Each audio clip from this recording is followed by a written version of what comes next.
రాబోయే స్థానిక సంస్థల ఎన్నికలపై వైఎస్ఆర్సీపీ అధినేత వైఎస్ జగన్మోహన్ రెడ్డి ఫోకస్ పెంచారు. తాడేపల్లిలో జరిగిన కీలక సమావేశంలో పార్టీ నేతలకు ఎన్నికల వ్యూహంపై స్పష్టమైన దిశానిర్దేశం చేశారు. ప్రతి స్థానిక సంస్థ సీటులో వైసీపీ అభ్యర్థి ఉండాల్సిందేనని తేల్చి చెప్పారు. బలమైన అభ్యర్థులను వెంటనే గుర్తించి రంగంలోకి దించాలని సూచించారు. ఏ ప్రాంతంలోనైనా పార్టీ తరపున అభ్యర్థి లేకుండా ఎన్నిక జరిగితే సంబంధిత నాయకులచే బాధ్యులుగా చేస్తామని హెచ్చరించారు.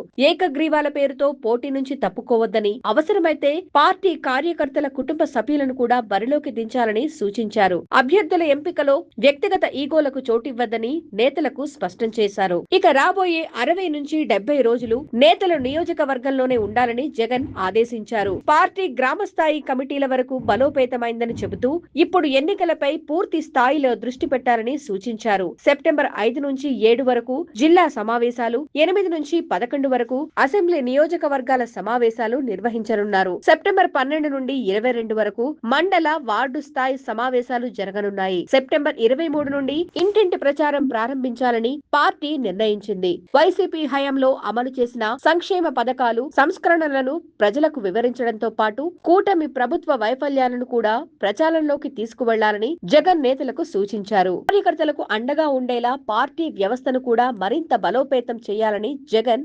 ఆదేశించారు. ప్రతి నియోజకవర్గంలో లీగల్, మీడియా సెల్స్ తో పాటు సోషల్ మీడియా వ్యవస్థను పటిష్టం చేయాలని సూచించారు. 14 నుండి 15 లక్షల క్యూఆర్ కోడ్ గుర్తింపు కార్డులను పార్టీ కార్యకర్తలకు అందజేసేందుకు ఏర్పాట్లు చేస్తున్నారు. పోలీసుల వేధింపులు ఎదుర్కొనే కార్యకర్తలకు న్యాయ సహాయం అందించే వ్యవస్థను ఏర్పాటు చేయాలని చెప్పారు. ఎన్నికలు స్వేచ్ఛగా, నిష్పక్షపాతంగా జరిగితే వైసీపీ విజయం సాధిస్తుందని జగన్ ధీమా వ్యక్తం చేశారు. అదే సమయంలో ప్రలోభాలు, హింసకు అవకాశం ఉందని ఆరోపిస్తూ కార్యకర్తలు అప్రమత్తంగా ఉండాలని సూచించారు. మొత్తంగా స్థానిక ఎన్నికలను పార్టీకి పునరుత్తేజం ఇచ్చే కీలక సమరంగా వైసీపీ భావిస్తున్నట్లు సమావేశం స్పష్టం చేసింది.